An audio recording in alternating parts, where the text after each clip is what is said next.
You thought you were losing your mind, not in a dramatic way. In a quiet, slow, creeping way where you started doubting your own memory, your own feelings, your own judgment. You remember the moment you first questioned yourself. It was something small, a disagreement that somehow ended with you apologizing, even though you were the one who had been hurt. You walked away feeling confused, not sure what had just happened. Over the following weeks, you noticed the pattern repeating. You would bring up a concern, and somehow the conversation would shift. Suddenly, you were the problem. Suddenly, your feelings were the issue. Suddenly, the original concern had vanished entirely. You started keeping notes, not because you suspected anything sinister, just because you needed to remember what was real. That impulse, that quiet, desperate need to hold on to your own reality is something many people in your situation have experienced. It is not weakness. It is a natural response to something deeply disorienting happening inside a relationship you trusted. The person doing this to you was not confused. They were not simply bad at communication. What they were doing had a name, and it belonged to a very specific pattern of behavior that psychologists and researchers have studied for decades. That pattern is narcissistic manipulation. Narcissistic manipulation refers to a cluster of psychological tactics used by individuals with narcissistic traits to establish and maintain control over others in close relationships. This is not about occasional selfishness or ordinary relationship conflict. Every relationship has conflict. Every person has moments of self-centered behavior. What distinguishes narcissistic manipulation is its consistency, its intentionality, and the specific psychological damage it causes over time. Dr. Craig Malkin, a clinical psychologist at Harvard Medical School and the author of Rethinking Narcissism, describes narcissism as existing on a spectrum. At the extreme end, individuals with narcissistic personality disorder, which researchers estimate affects approximately 1 to 6% of the general population, use manipulation not as a conscious strategy, but as an unconsciously driven system of self-protection and dominance. Dr. Ramani Durvasula, a licensed clinical psychologist and professor at California State University, Los Angeles, has spent much of her career studying the impact of narcissistic relationships on partners and family members. She describes the tactics these individuals use as systematically designed to erode the victim's sense of self, making the victim easier to control and less likely to leave. Understanding these tactics does not mean every difficult person in your life is a narcissist. What it does mean is that if you recognize multiple patterns from this video in a single relationship, you have important information about what may be happening to you. Knowledge is not just power in this context. Knowledge is protection. Here are the 10 manipulation tactics narcissists use to control you. Tactic 1. Gaslighting. You bring up something that happened. You remember it clearly. You remember the words that were said, the tone of voice, the look on their face. They look at you with what appears to be genuine confusion and say, "That never happened." Not "I remember it differently." Not "I think you misunderstood." Simply, "That never happened." And for a moment, just a moment, you wonder if they might be right. Gaslighting is a form of psychological manipulation in which one person causes another to question their own perception, memory, and sense of reality. The term originates from a 1944 film called Gaslight, in which a husband manipulates his wife into believing she is losing her sanity by subtly altering their environment and then denying the changes. Dr. Robin Stern, Associate Director of the Yale Center for Emotional Intelligence and the author of The Gaslight Effect, defines gaslighting as a dynamic in which the person being gaslighted feels confused, anxious, and unable to trust their own perceptions. Dr. Stern identifies several stages in this process, beginning with disbelief, moving into defense, and eventually arriving at depression, a state in which the victim has largely surrendered their own reality to the manipulator. Research published in the journal Personality and Individual Differences found that gaslighting behavior is significantly more common in individuals who score high on measures of narcissism and Machiavellianism, confirming its presence as a deliberate interpersonal strategy rather than an accidental communication failure. In daily life, gaslighting takes many forms. It is not always dramatic. Sometimes it sounds like this. You say, "You promised you would be home by 7. They respond, "I never said that. You always imagine these things." Sometimes it is more subtle. You mention that a comment they made in front of others felt humiliating. They say, "You are way too sensitive. Everyone else thought it was funny. Why do you always make everything about yourself?" Sometimes it involves the rewriting of emotional history. You remember a period in your relationship as painful and difficult. They insist, "Those were the best years of our relationship. You were happy. You told me so." Over time, these repeated corrections to your reality do something profound to your internal experience. You stop trusting yourself. You start running your perceptions through a filter, checking them against what they might say before allowing yourself to believe them. That internal filter is one of the most damaging things gaslighting installs in a person. Consider the experience of someone we will call Maya. Maya was 32 years old when she entered what she described as the most intensely loving relationship of her life. Her partner, Daniel, was attentive, expressive, and deeply interested in her. Within the first year, small disagreements began to arise. Nothing unusual, but what Maya noticed was that every single disagreement ended the same way. She would raise a concern. Daniel would question her memory of events.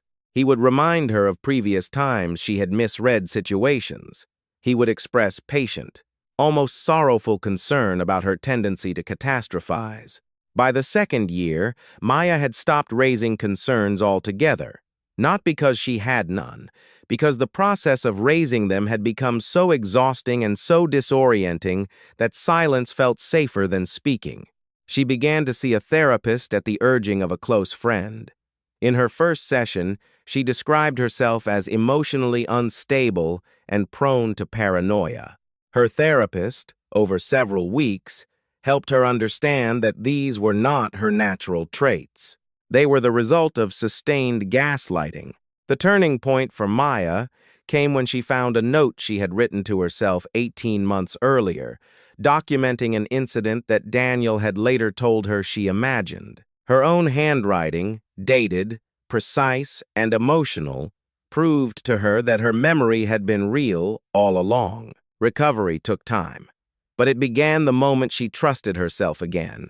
Gaslighting is invisible from inside a relationship for a specific psychological reason. It targets the very mechanism you would use to detect it, your own perception and memory. When someone you love and trust repeatedly tells you that your memory is unreliable, something neurologically and psychologically important happens. You begin to outsource your reality testing to them. You use their reactions as your guide to what is real, because your own guide has been labeled defective. Psychologists call this a disruption of epistemic autonomy, your right and ability to form your own beliefs based on your own experience. Once this disruption is established, you cannot easily use your own judgment to identify what is happening, because you have been conditioned to distrust that judgment. This is why gaslighting so often goes undetected for years. The most important protection strategy against gaslighting is documentation consistent, time-stamped, private records of your own experience. Dr. Robin Stern recommends what she calls a reality anchor practice, keeping a private written record of significant events, conversations, and your emotional response at the time they occur. This record is not for the other person. It is for you. It anchors your reality in a form that cannot be retroactively altered. If you are in a relationship where you regularly doubt your own memory, begin writing, not to build a legal case, not to confront anyone, simply to give your own experience a witness, even when that witness must be yourself. Tactic 2. Love bombing. You have never felt more seen in your life. Within weeks of meeting this person, they knew your favorite book, your complicated relationship with your mother, your dream of living somewhere near the ocean. They remembered every small thing you mentioned. They texted you good morning every single day. They told their friends about you almost immediately. They said things like, "I have never connected with anyone the way I connect with you." It felt like being chosen. Specifically, deliberately, completely chosen. And so you opened yourself fully, because that is what you do when someone loves you like that. Love bombing is a manipulation tactic in which one person overwhelms another with excessive affection, attention, admiration, and expressions of devotion in the early stages of a relationship, with the purpose of accelerating emotional bonding and creating psychological dependency. The term was first used in the context of cult recruitment practices in the 1970s, where it described how cult leaders and members overwhelmed new recruits with warmth and acceptance to bind them emotionally to the group. Its application to intimate relationships was formalized in psychological literature in subsequent decades. Dr. Dale Archer, a clinical psychiatrist and the author of Better Than Normal, describes love bombing as a targeted strategy in which the perpetrator studies their target's emotional needs and vulnerabilities, then systematically fulfills those needs in an accelerated and overwhelming way. The psychological effect is the rapid development of a trauma bond, an intense emotional attachment formed through cycles of intense positive experience followed by withdrawal.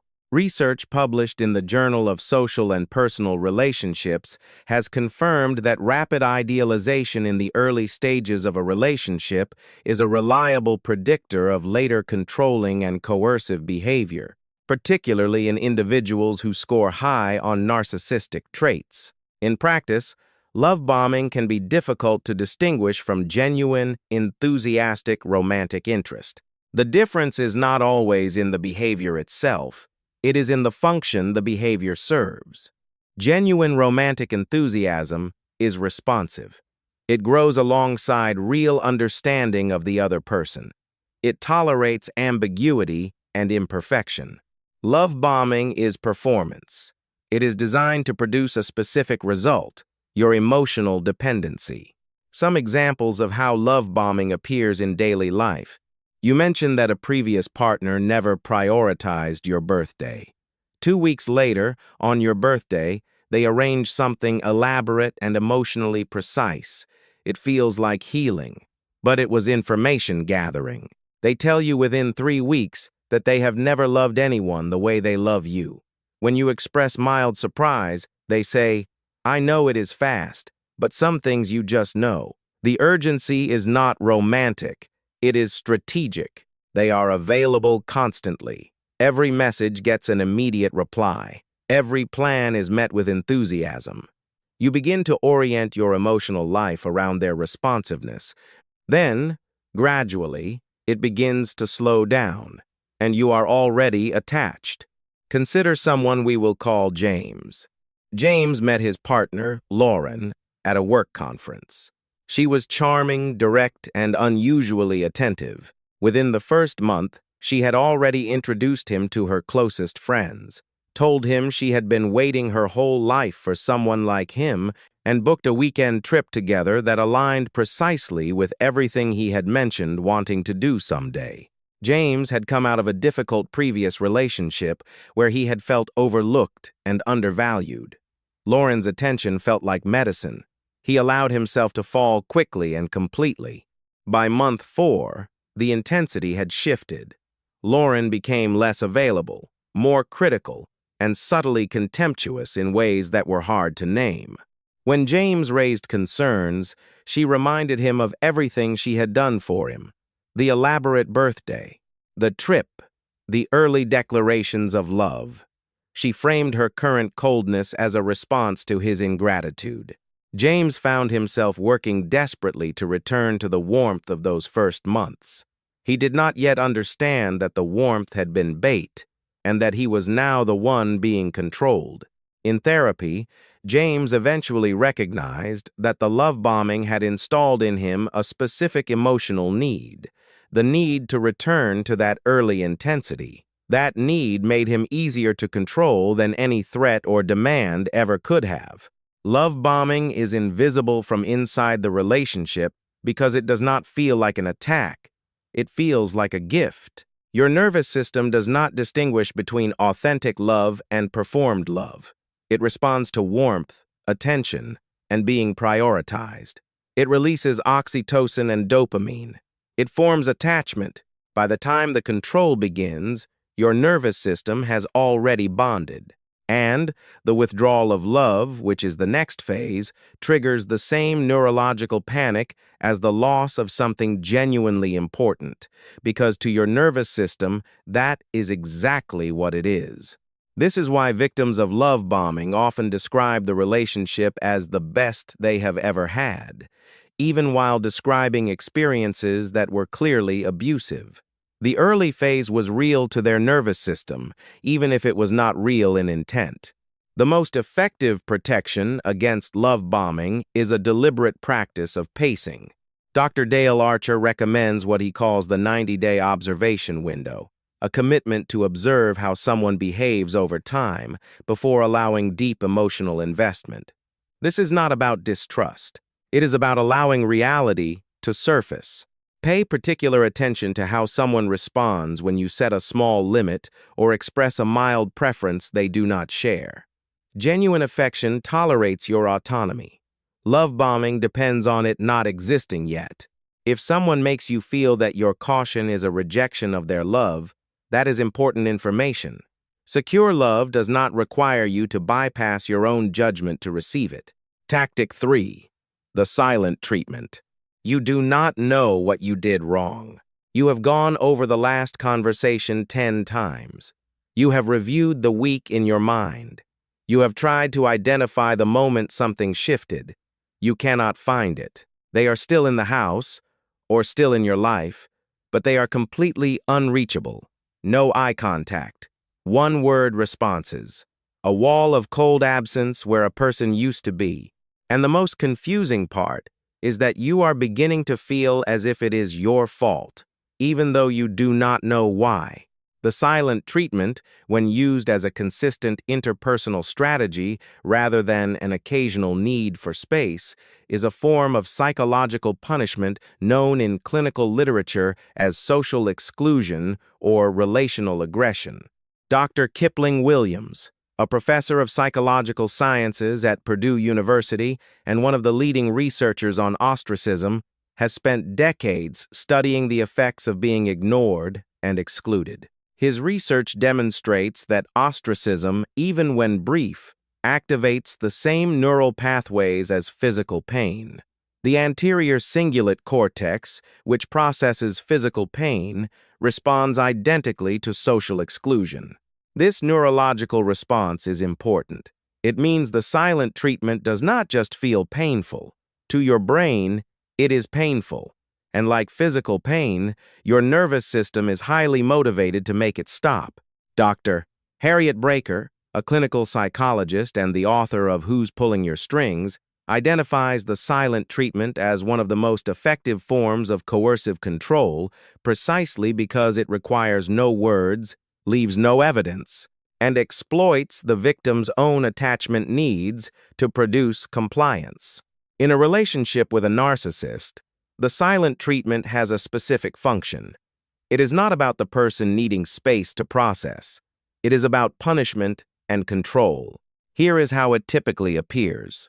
You disagree with something they said, or you make a request they find inconvenient, or you have a good day that does not center around them. Suddenly, you are being ignored, not for an hour, but for days, sometimes longer. The silence is not random. It is applied at moments when it will cause maximum disorientation. It is withdrawn, warmth restored, at moments when you have demonstrated sufficient distress and compliance. You hear statements like this: "If you cannot figure out what you did wrong, I am not going to explain it to you." When you are ready to act like an adult, let me know. You know exactly what you did. These statements are not invitations to communicate. They are designed to keep you in a state of anxious self-examination, searching for a fault that may or may not exist. Consider someone we will call Sarah. Sarah had been with her partner, Marcus, for 3 years. He was charismatic and deeply engaged in their relationship when things were going well. But several times a year, and with increasing frequency, Marcus would go completely silent. Sarah never knew what triggered it. She would spend days reviewing every conversation, every tone of voice, every possible slight. She would apologize preemptively, not because she knew what she had done, but because apology seemed to be the price of re-entry. The silence would end as suddenly as it began. Marcus would simply resume normal behavior as though nothing had happened. When Sarah tried to discuss what had occurred, he would say she was dwelling unnecessarily and creating drama. Over 3 years, Sarah had internalized a constant state of low-grade anxiety. She monitored Marcus's mood obsessively. She edited her speech and behavior in anticipation of possible triggers. She described herself to friends as someone who always walked on eggshells. She did not yet understand that someone had deliberately laid those eggshells. In therapy, Sarah learned that her hypervigilance was not a personal flaw. It was an adaptive response to living with an unpredictable source of emotional pain. The silent treatment is so difficult to identify as manipulation because it occupies the same behavioral space as legitimate emotional withdrawal. Everyone needs space sometimes. Everyone has moments of shutting down when overwhelmed. The difference between healthy withdrawal and manipulative silence lies in 2 factors: consistency and function.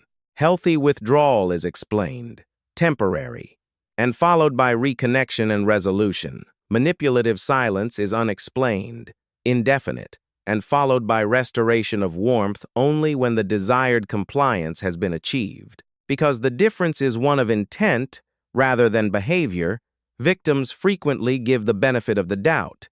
They assume poor communication rather than deliberate punishment. That charitable interpretation is part of what makes the tactic so effective. Dr. Kipling-Williams recommends a specific reframe for responding to the silent treatment. Rather than pursuing the person who is ignoring you, which is the response, the tactic is designed to treat the silence as communication. If someone is unwilling to engage in conversation about a conflict, that is itself meaningful information about how they handle relational difficulty.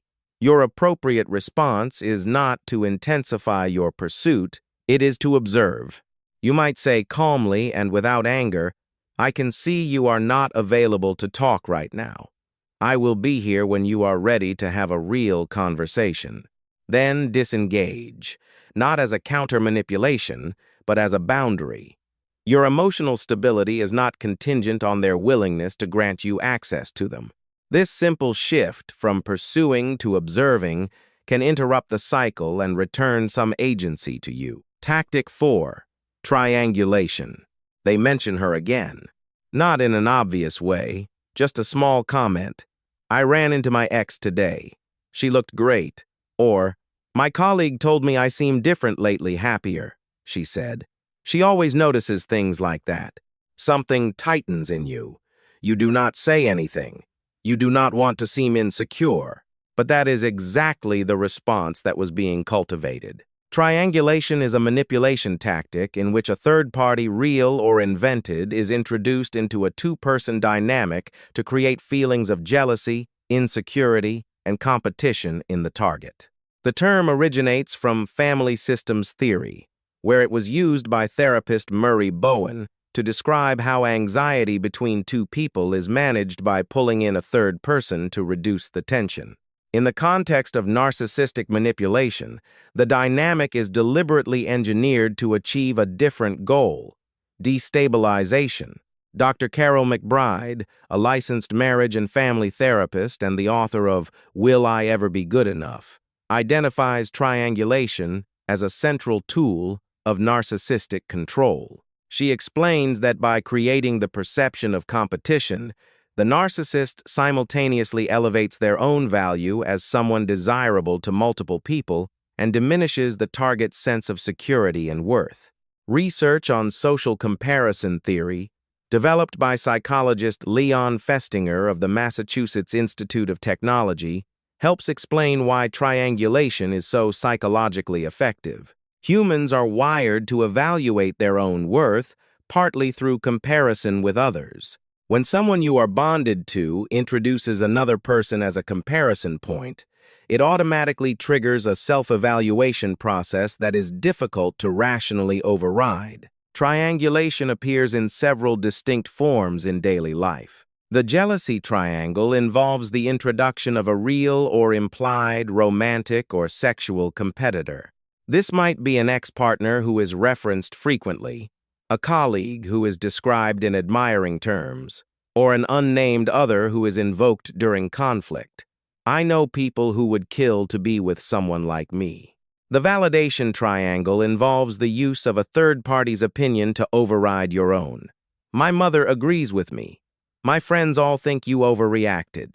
I mentioned this to my therapist and she said, "You need to work on your insecurity." The third party's view, whether accurately represented or not, is used as a weapon rather than a contribution to genuine dialogue. The loyalty triangle involves placing you in competition with another person for the narcissist's favor. You might be subtly pitted against a sibling, a mutual friend, or a previous partner, with the narcissist positioning themselves as the prize you must compete to win. Consider someone we will call Elena. Elena had been in a relationship with her partner, David, for 2 years. From the beginning, she had noticed that David referenced his ex-girlfriend, Priya, frequently, not in an obviously romantic way, just mentions. Priya had done well in her career. Priya had always been low maintenance. Priya had never minded going to social events alone. Elena initially dismissed her discomfort. She did not want to be controlling or insecure. She told herself that David was just honest about his past. But over time, she noticed a pattern. The references to Priya intensified during periods of conflict. When Elena expressed a need or set a limit, Priya's name would surface within the same conversation. Elena found herself working harder to prove her value. She became more accommodating. She suppressed her own needs to avoid comparisons. She had successfully been triangulated into competing for a relationship she was already in. In therapy, Elena came to understand that her response to triangulation had been entirely predictable and had been deliberately provoked. Understanding this did not immediately stop the emotional reaction, but it allowed her to recognize it for what it was and to make different choices. Triangulation is difficult to identify from the inside because jealousy and insecurity feel like personal failures. When you feel the tightening in your chest at the mention of a name, your immediate internal response is often self-directed. You tell yourself you are being irrational. You label your response as immature. You suppress it. This self-criticism plays directly into the hands of the manipulation. It turns the external tactic into an internal narrative. There is something wrong with you, not with what is happening. Additionally, many people fear that naming triangulation will make them appear controlling or paranoid. That fear is also part of the dynamic. The tactic is designed to make identification feel dangerous. Dr. Carol McBride recommends a practice she calls emotional differentiation as a protection against triangulation. This involves consciously recognizing that your emotional response belongs to the situation, not to a personal deficiency. When you notice the reaction, the tightening, the insecurity, the sudden need to compete, pause before acting on it. Name what you are observing. I am noticing that a third party is being introduced into our dynamic in a way that affects my sense of security. You do not need to accuse or confront. You simply need to be honest with yourself about the pattern you are observing. From that honest observation, you can choose your response. A healthy response might be, "I notice you mention this person frequently during conversations about our relationship. I would like us to talk about what is actually happening between us, rather than comparisons.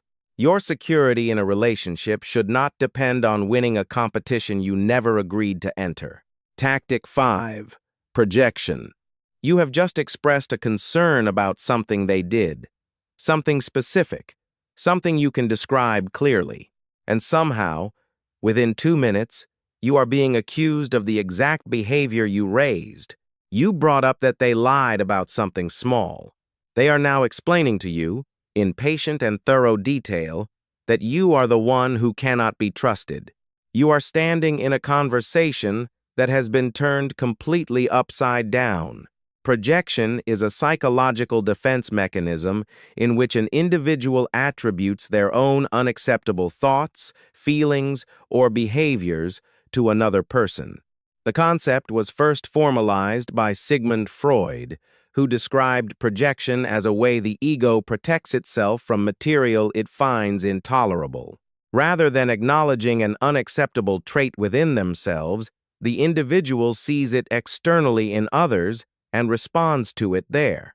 Dr. Joseph Burgo, a clinical psychologist and the author of The Narcissist You Know, explains that in individuals with narcissistic traits, projection is not simply a passive defense mechanism. It functions as an active interpersonal tool. By consistently attributing their own behaviors, dishonesty, manipulation, selfishness, cruelty to their partner, they accomplish two goals simultaneously. They protect their self-image from confrontation, and they keep the partner in a constant defensive posture, unable to address the actual problem.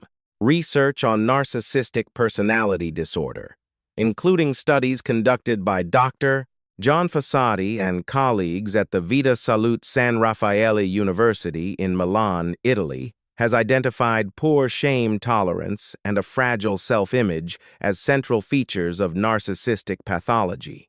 Projection functions as a direct response to these features. It externalizes the intolerable and preserves the illusion of superiority. In practice, projection tends to follow a very specific conversational pattern. You raise a concern. The concern is real and specific. You are calm. You are trying to communicate. Within moments, the topic has shifted. You are now being accused of the very thing you raised. The conversation about their behavior has become a conversation about your behavior. Some examples. You mentioned that you felt dismissed when they interrupted you repeatedly in a social setting. They respond that you are the one who always dismisses them, that you never listen, that you have always made them feel invisible. You raise the fact that they looked through your messages without permission. They say that you are the one with trust issues, that you have always been secretive, and that your overreaction is evidence of something you are hiding. You express sadness that they have been cold and distant lately. They tell you that you are the emotionally unavailable one, that they have always had to chase you for connection, that you are projecting your own emotional problems onto them. In each case, your legitimate emotional experience is not only dismissed, but reversed. Consider someone we will call Thomas. Thomas had spent 3 years in a relationship with a partner, Claire, who was charming, intelligent, and deeply skilled at conversation. Early in their relationship, he had admired her ability to articulate complex emotional experiences. Over time, he began to notice that this skill was being used against him. Every time he tried to raise something that had hurt him, the conversation ended with him defending himself against accusations he had not anticipated. Thomas began to doubt his own motivations. He spent hours analyzing whether the accusations Claire made were true. Was he really as controlling as she said? Was he actually the one who lied? He felt a continuous, low-level shame that he could never quite identify the source of. In therapy, Thomas began to map the pattern. His therapist pointed out that almost every accusation Claire made about him corresponded to a behavior Thomas had previously tried to raise about her. The correlation was not coincidental. It was systematic. That realization that he had been carrying someone else's shame was both devastatingly painful and profoundly clarifying. Projection is invisible from inside the relationship for a specific and cruel reason. It exploits your capacity for self-reflection. You are capable of honest self-examination. You are willing to consider that you might be wrong. You take criticism seriously and reflect on it. These are healthy traits. In a relationship with someone who projects, these healthy traits become a vulnerability. Because when they accuse you of something, you genuinely examine yourself. And in that genuine examination, you sometimes find partial evidence because none of us is perfect that makes the accusation feel plausible, even when it is fundamentally false. Your self-awareness is being used against you. Dr. Joseph Burgo recommends what he calls the pattern interrupt as a protection against projection. When you notice an accusation that mirrors something you recently raised, rather than immediately moving into self-defense or self-examination, pause and name the pattern. You might say internally, "This accusation arrived immediately after I raised a concern." That timing is significant. In the conversation itself, you might say, "I notice that when I raise something, the conversation often becomes about something I am doing wrong. I would like us to stay with the concern I originally raised before we move to anything else." You do not have to carry someone else's unprocessed shame. Returning an accusation to its owner not with anger, but with clarity, is both a protective act and an act of relational honesty. Tactic 6. Isolation. You cannot remember exactly when it happened. At some point, you stop seeing your friends as regularly. Your relationship with your sister became strained in ways you could not fully explain. You had turned down so many invitations that people had stopped extending them. When you try to trace back how it happened, you find that each individual decision made sense at the time. He was not comfortable with that particular friend. That family gathering had been stressful for both of you. You had just been busy. But the cumulative result was that the network of people who knew you well, who remembered you before this relationship, had quietly disappeared. Isolation is a control tactic in which a person systematically limits their partner's access to external support networks, including friends, family, colleagues, and mental health resources. Dr. Evan Stark, a forensic social worker and researcher at Rutgers University and one of the world's leading authorities on coercive control, describes isolation as foundational to sustained psychological abuse. In his landmark book, Coercive Control: How Men Entrap Women in Personal Life, Dr. Stark argues that isolation is not simply a consequence of controlling relationships, it is a primary mechanism through which control is established and maintained. When you are isolated, you lose access to the external reality checks that would help you identify what is happening. You lose the perspective of people who know you independently of the relationship. You lose the practical and emotional resources that would make it easier to leave. Research on intimate partner abuse consistently identifies social isolation as one of the strongest predictors of escalating harm. A person without access to outside support is dramatically more vulnerable to continued psychological and physical control. Isolation rarely begins with a direct command. It almost never sounds like, "Do not see your friends." It sounds like this: "Your friend Emma always seemed a little competitive with you. Have you noticed that? I am just looking out for you. Every time you come back from your mother's house, you are in a completely different headspace. It takes you days to recover. Is it worth it? I just feel like your energy changes when you are around those people, like you become someone I do not recognize." Each of these statements plants a seed of doubt about the relationship, frames the outside connection as harmful, and positions the manipulator as the person who truly understands and cares for you. Over time, you begin to see your outside relationships through their lens. Friendships that were once sources of joy begin to feel complicated. Family members begin to feel intrusive. The relationship becomes your primary reference point for everything. Consider someone we will call Natalie. Natalie had always been social. With a large circle of close friends from university, a warm relationship with her family, and a strong sense of personal identity. When she met her partner, Ryan, she found him initially enthusiastic about her social life, joining her gatherings, charming her friends, making himself part of her world. Gradually, his attitude shifted. He expressed discomfort with a particular friend who he said was a bad influence.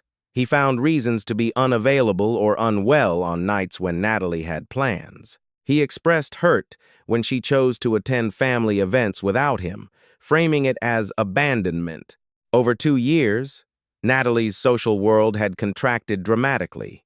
She told herself this was simply what happened in serious relationships, that couples naturally became more self-contained. She did not yet recognize it as a systematic process with a deliberate architecture. The turning point came when her closest remaining friend told her directly, "I feel like I am losing you, not to the relationship, but to someone who does not want you to have anything outside of him." That sentence cracked something open in Natalie. It was the external reality check that 2 years of isolation had been designed to prevent her from accessing. Isolation is invisible from inside the relationship because it is built from decisions that each appear to make individual sense. You did not lose your support network in one dramatic event. You lost it one reasonable-sounding decision at a time. Each decision was yours. That is partly what makes isolation so psychologically effective and so difficult to name. Additionally, isolation often comes packaged in the language of love. "I just want more time with you. I feel most like myself when it is just the two of us." These statements appeal to your desire for intimacy and closeness. They make withdrawal from others feel like devotion.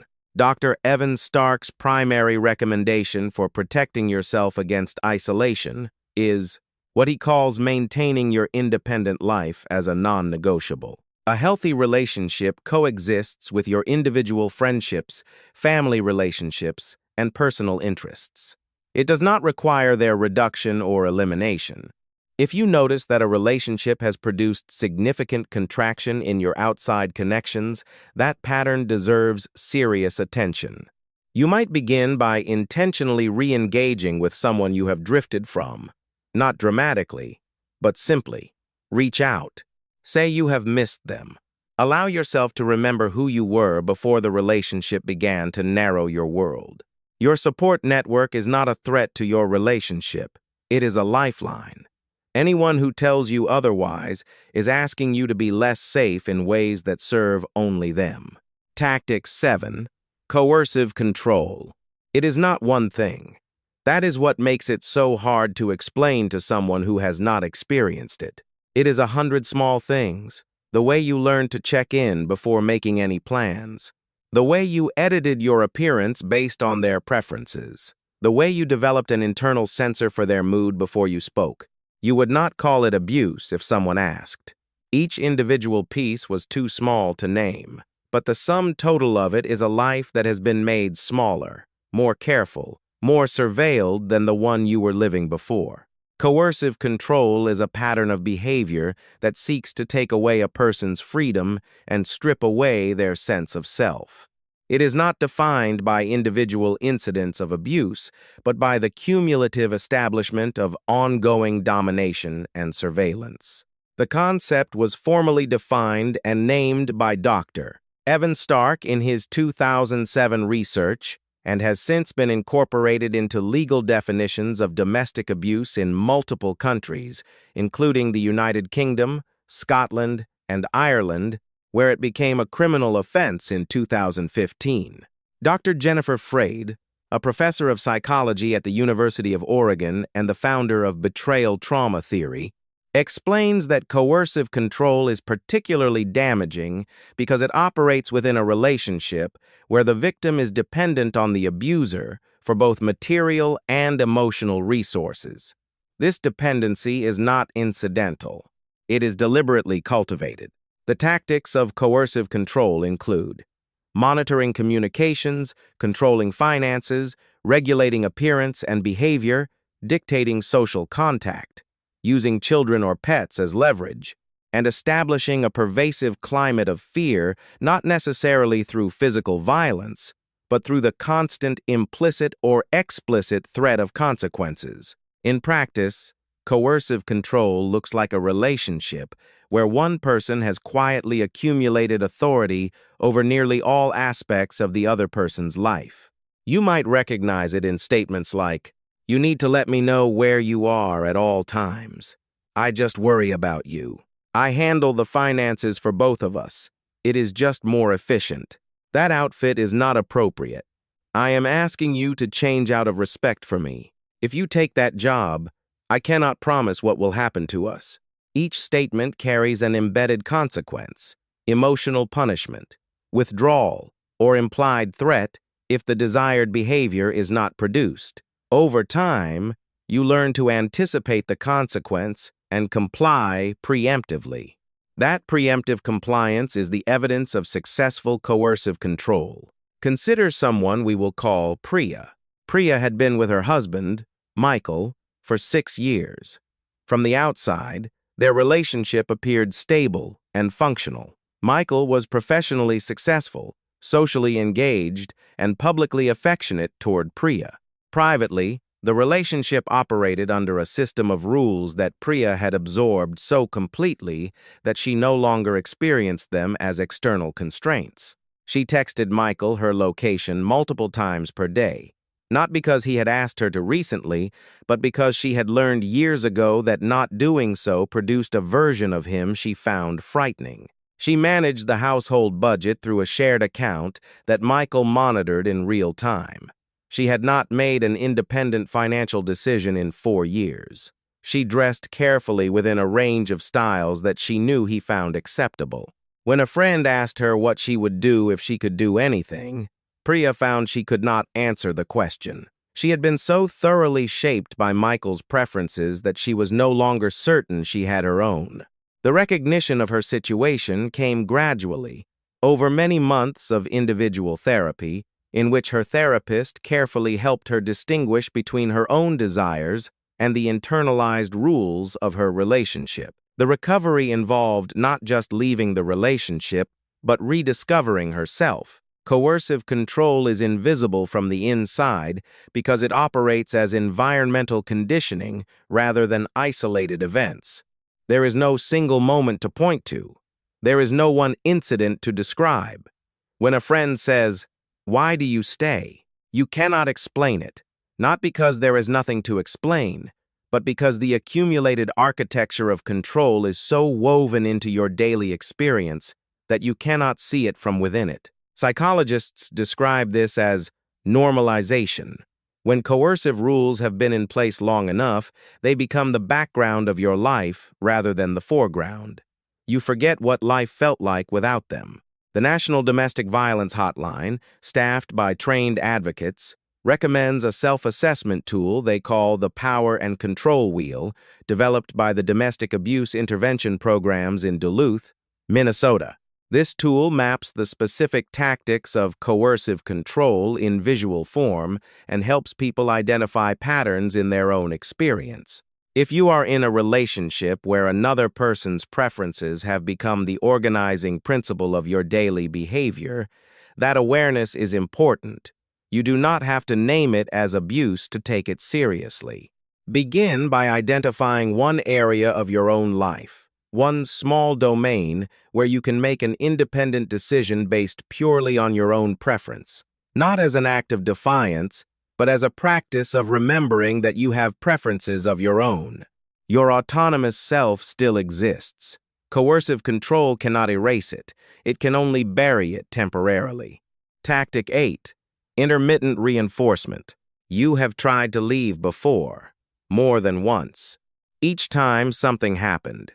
They changed, or they promised to change, or there was a moment of such genuine connection, such warmth, such recognition of what you both had, that leaving felt like an incomprehensible loss.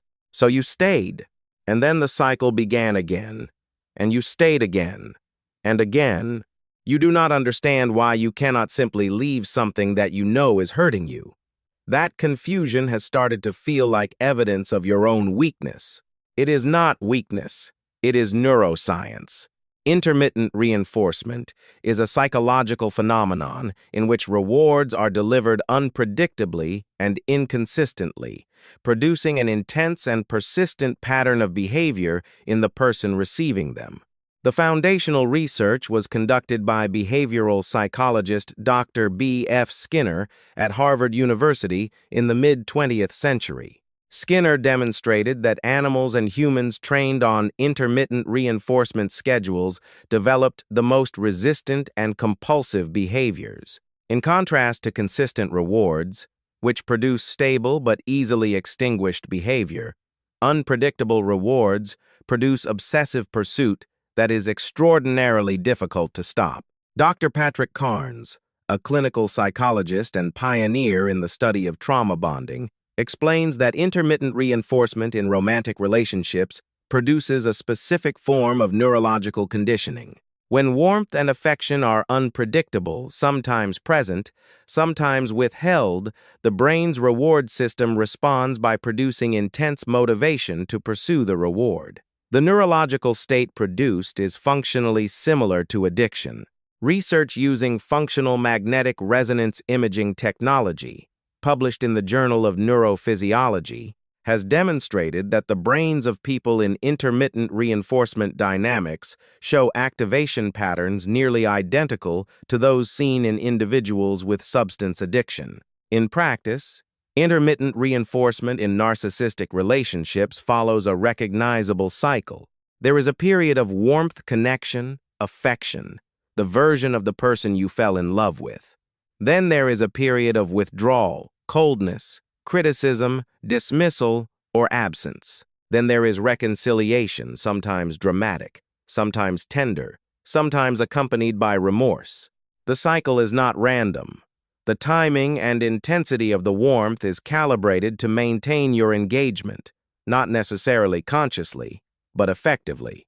Some patterns you might recognize. Every time you approach the decision to leave, something significant happens. A moment of genuine connection, an apology that sounds different from the others, a glimpse of the person you know they can be. Every argument is followed by a period of unusually warm and attentive behavior, which gradually decays until the next rupture. The good periods have become shorter and less frequent over time, but your emotional investment in them has not decreased. If anything, it has intensified. Consider someone we will call Marcus. Marcus had been in a relationship with his partner, Rachel, for 4 years. Rachel was magnetic and creative, capable of extraordinary warmth, and equally capable of sudden, devastating coldness. The pattern of their relationship was a cycle that Marcus had come to know well, though he could not always predict its timing. There would be a period of closeness, weeks, sometimes months, during which Rachel was engaged, affectionate, and deeply present. Then something would shift. She would become remote, critical, and inaccessible. Marcus had ended the relationship 4 times. Each time, Rachel had reached out within days, not always with apologies. Sometimes just with small, personal gestures, a message referencing something meaningful between them, a reminder of a shared experience, a moment that felt like the Rachel he loved most. Each time, he returned. In therapy, Marcus learned that his compulsive return was not a character flaw. His nervous system had been trained, through years of unpredictable warmth and withdrawal, to treat Rachel's occasional warmth as the most important thing in the world. Leaving felt like dying. That feeling was real. What had produced it was not. Intermittent reinforcement is invisible from the inside because it feels like hope. The good periods which do occur, and which are real, are evidence that the relationship is worth saving, that the person is capable of love, that things can return to what they were. And they are not wrong. The good periods are real. The problem is that they are weaponized, not always deliberately. But the function they serve, maintaining your engagement through the difficult periods, is precisely what makes the dynamic damaging. Your attachment is not pathological. It is a conditioned response to a very specific pattern of neurological stimulation. Understanding this is important because it transforms the question from, "Why am I so weak?" to "What has this relationship done to my nervous system?" Dr. Patrick Carnes recommends a process he calls creating a trauma timeline as a tool for disrupting the intermittent reinforcement cycle. This involves mapping the entire relationship history, including both the good periods and the painful ones, on a visual timeline. The goal is to make the pattern visible. When the cycle is mapped, two things often become clear. The good periods are shorter and less frequent than memory suggests, because pain is encoded more vividly than pleasure. And the pattern is genuinely cyclical, not random, not improving, but repeating. Seeing the pattern in visual form activates the rational mind in a way that emotional memory alone cannot. It is much harder to believe things are changing when you can see, concretely, that they have not. Tactic 9. Smear campaigns. You have started to notice it. Mutual friends are behaving differently around you.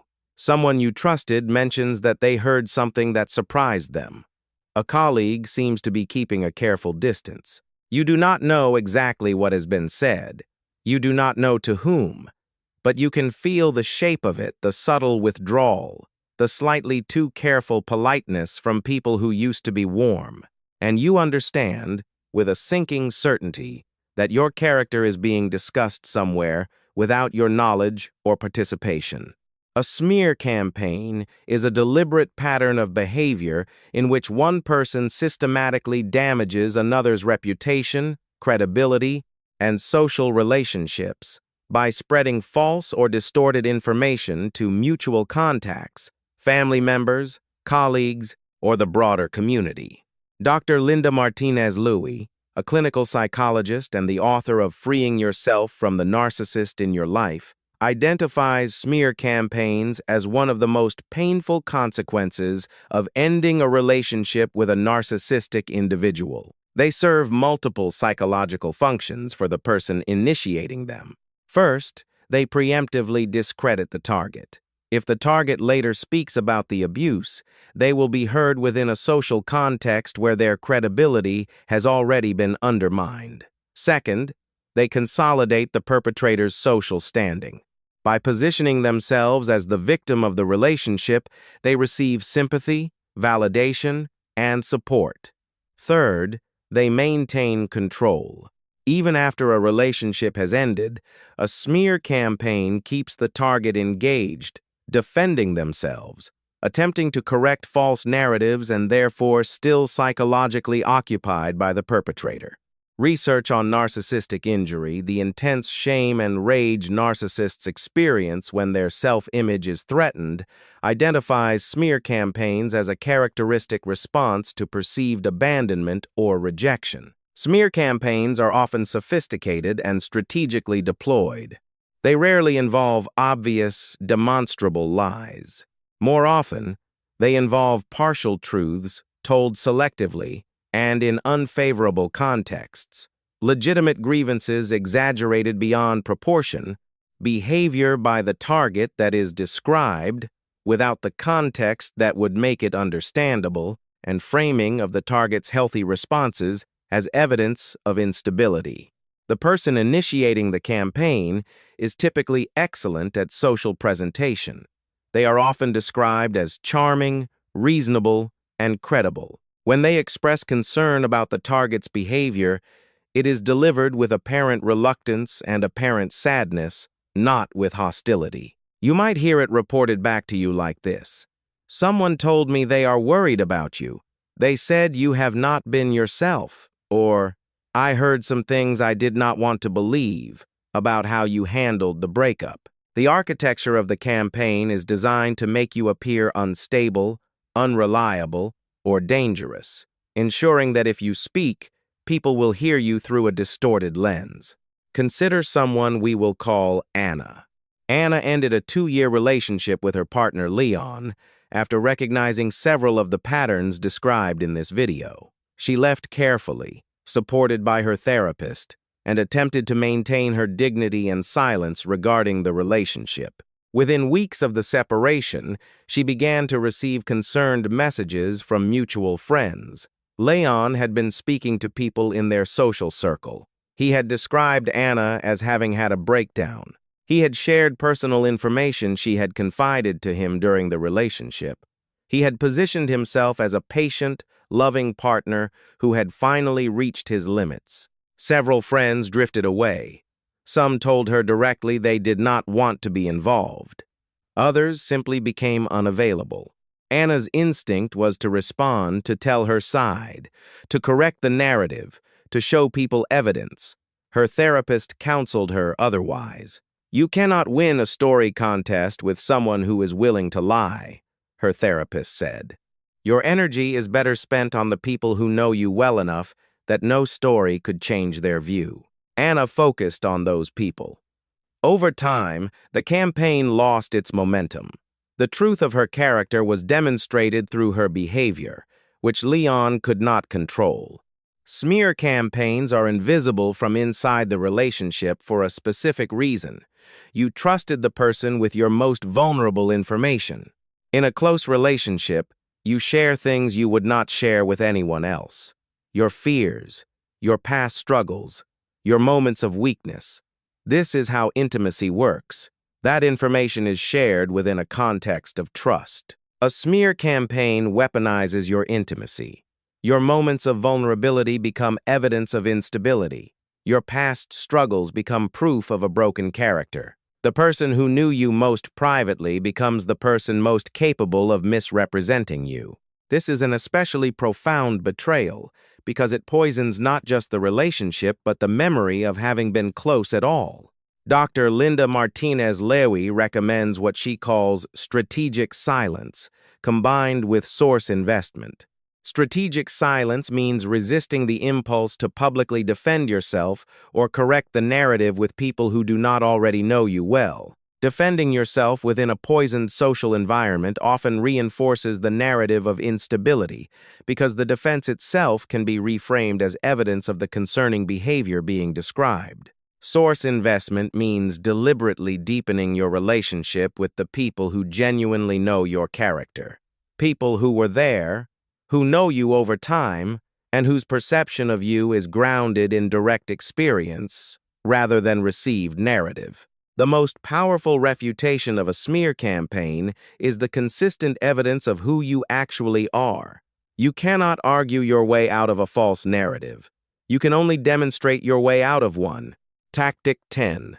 Manufactured dependency. There was a version of you before this relationship. You knew it once. You had opinions that were yours. You made decisions independently. You trusted your own judgment. You had a sense of your own capabilities and your own worth that existed outside of anyone else's assessment. That person has not gone anywhere, but they may feel very distant right now, and part of you may be aware, however dimly, that the distance is not accidental. Manufactured dependency is a pattern of sustained psychological manipulation in which one person systematically erodes another's self-confidence, decision-making capacity, and sense of independent identity, creating a state in which the target feels unable to function adequately without the manipulator's guidance, approval, or presence. Dr. Susan Forward, a psychologist and the author of Emotional Blackmail, describes this dynamic as the deliberate installation of what she calls a dependency loop. The manipulator creates or exaggerates problems, often involving the target's competence or judgment, and then positions themselves as the solution. Over time, the target internalizes the narrative that they are fundamentally incapable and that the manipulator is the primary source of stability in their life. Dr. Judith Herman, a professor of clinical psychiatry at Harvard Medical School and the author of Trauma and Recovery, one of the most important texts in the field of psychological trauma, describes a specific consequence of prolonged relational abuse that she calls complex post-traumatic stress. A defining feature of this condition is the disruption of self-perception. Survivors of sustained manipulation often describe a profound uncertainty about who they are, what they want, and whether their own judgment can be trusted. This is not a coincidence. It is the intended outcome of manufactured dependency. Manufactured dependency operates through consistent, low-level erosion of your confidence and autonomy. You make a decision, any decision, and it is critiqued, not violently, just commented upon. Did you really think that was the best approach? I would have handled it differently. I am just surprised you did not ask me first. Over time, you begin to check with them before deciding, then before thinking, then before feeling. You might recognize these patterns. Every independent action you take produces a consequence, not always dramatic, sometimes just a look or a silence or a slight withdrawal. You learn that independence has a cost, and you begin to avoid paying it. Your successes are minimized or attributed to external factors.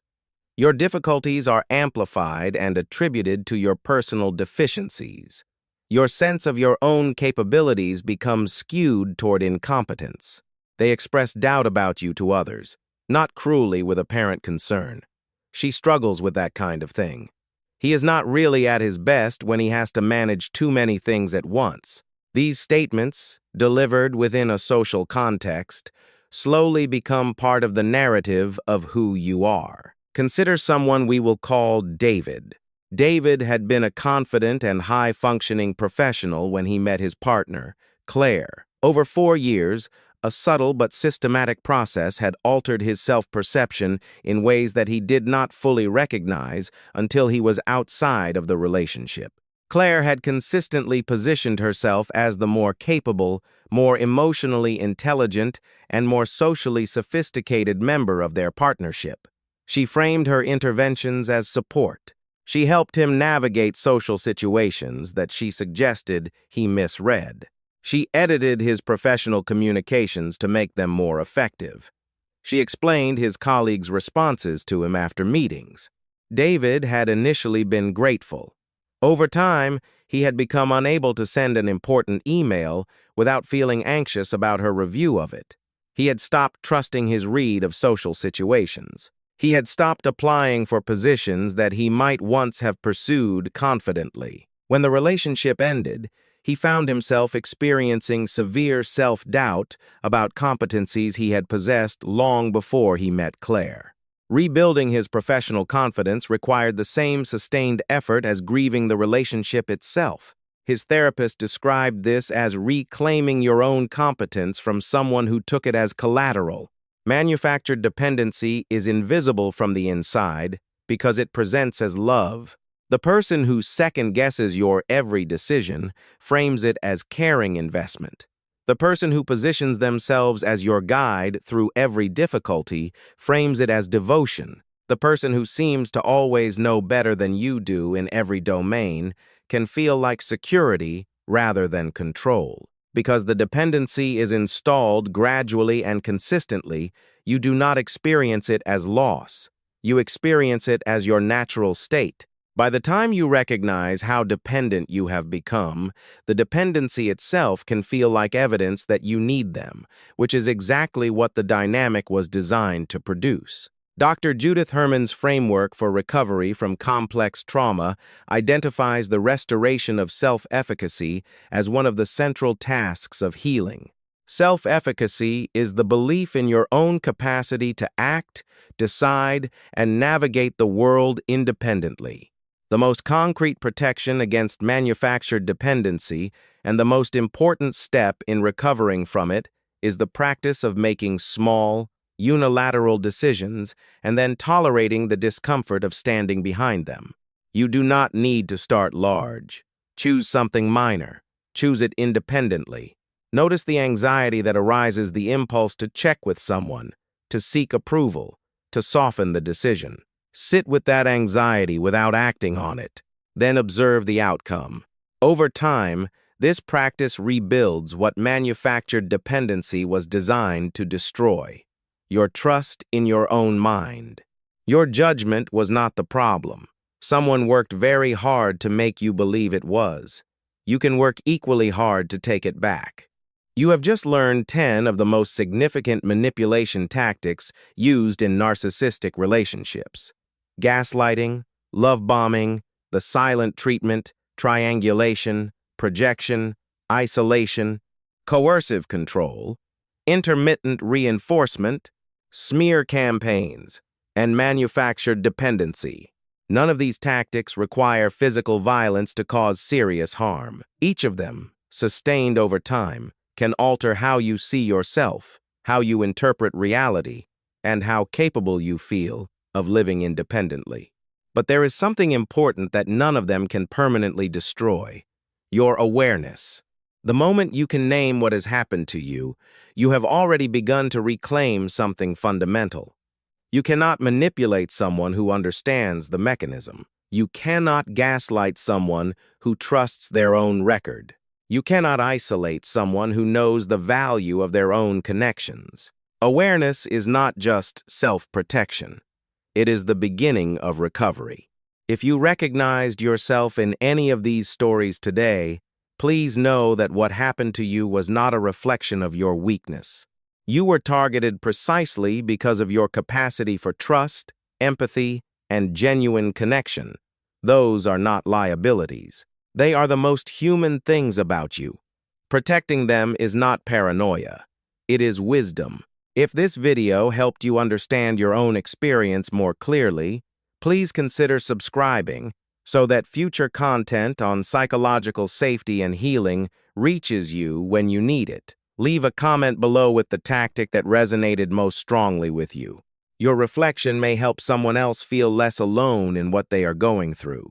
In the next video, we will explore the specific recovery process from narcissistic relationships, including how to rebuild your sense of self, restore your trust, and move forward with your identity intact. Thank you for spending this time investing in your own understanding. What you now know is something no one can take away from you.